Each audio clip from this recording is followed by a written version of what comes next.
that's a nice segue into the question of what does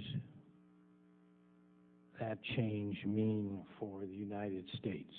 What changes in tone or policy might follow on a couple of questions that are very important from my point of view? What does it mean in the context of a uranium enrichment program? What does it mean in terms of continued financial support for terrorist organizations? Is it foregone that those policies continue, or is what Dr. Clausen hinted at the potential of greater change in the offing?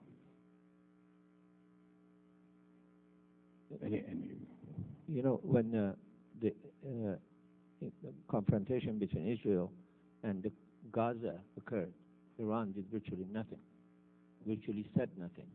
And I think that was a reflection of the fact that they were economically straddled. They no longer had the $1 billion to give to Hezbollah to give out as insurance for rebuilding the houses.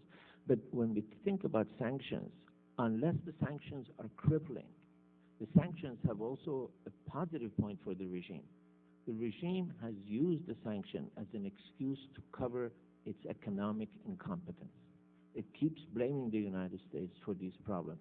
Unless we can come up with a kind of a sanction that will do to Iran what the international sanctions did to South Africa, and I would be all for that, a half-baked sanction that gives the regime the excuse to offer as an alternative this explanation for why there isn't energy in the street, why there are no lights at night, I think would politically help the regime. So in the context of our earlier metaphor, the regime also tries to claim why the sun rises in the east, and it's the fault of the... Okay.